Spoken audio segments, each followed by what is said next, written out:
지금 고난받는 그대들에게 옛날에 위대하고 강하신 왕이 다스리는 나라가 있었다. 그리고 이웃에는 사악하고 교활한 짐승이 다스리는 나라가 있었는데 그들은 기회만 되면 위대한 왕의 나라 백성들을 괴롭혔고 자신들의 나라로 끌고 가서 종으로 삼기도 하였다. 백성들을 사랑했던 위대한 왕은 그 백성들의 고통과 울부짖음을 들으시고 사악하고 교활한 짐승에게 분노하셨다. 왕은 곧 전쟁을 선포하셨고 백성들에게는 승리의 깃발을 들고 돌아오겠다고 약속하신 후 전쟁터로 향했다.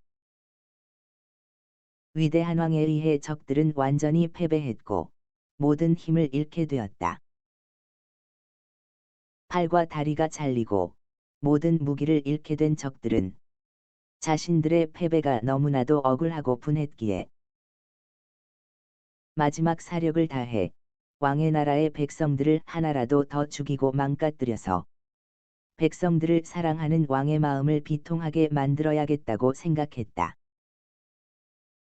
하지만 아무런 힘도 무기도 남아있지 않았던 그들은 마지막 남은 악의 무기인 거짓과 술수로서 백성들을 속이려 하였다.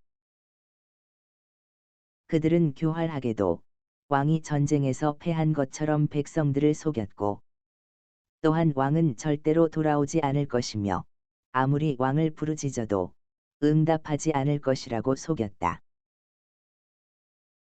세상은 결코 변하지 않을 것이니 자신들의 권세에 복종하라고 강요하였으며 마지막 발악을 하듯 악착같이 왕의 백성들을 속이고 굴복시키는 일에 사활을 걸었다. 짐승의 술수에 속은 백성들은 살기 위해 짐승에게 복종하였고 그 중 세속적인 처세술에 능한 누군가는 짐승의 앞잡이가 되어 왕께 충성하고 왕의 약속을 굳게 믿는 자들을 핍박하는 데 이용되기도 하였다.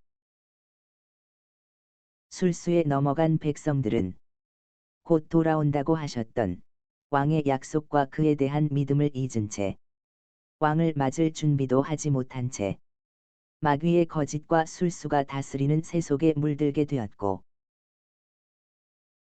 반면 유혹에서 자신을 지키고 약속을 굳게 믿었던 백성들은 잠시의 고난을 기쁨으로 여기며 반드시 오실 왕을 기다렸다. 어느 날 알지 못하는 시간에 왕은 약속대로 다시 오셨고 두 부류의 백성들의 결론은 굳이 언급하지 않겠다. 지금 이 시대는 죽정이와 알곡을 나누기 위해 하나님께서 잠시 마귀에게 권세를 허락하신 시대이다.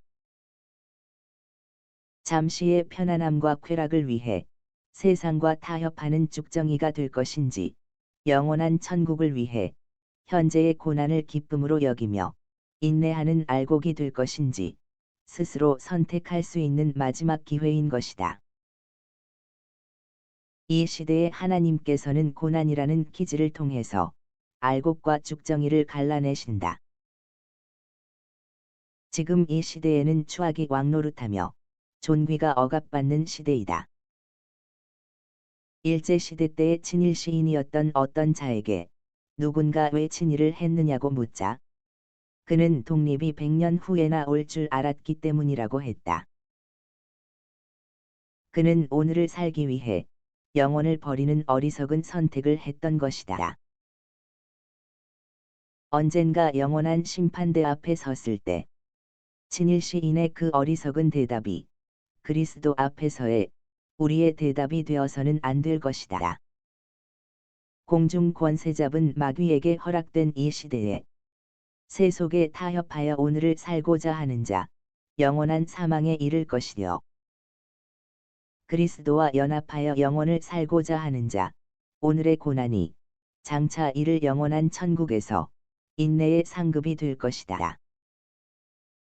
그러므로 이 시대에 고난당하는 자는 복이 있고 그 고난의 기질은 하나님 앞에서 그대가 참으로 믿는 자임을 증명할 수 있는 기회가 될 것이다.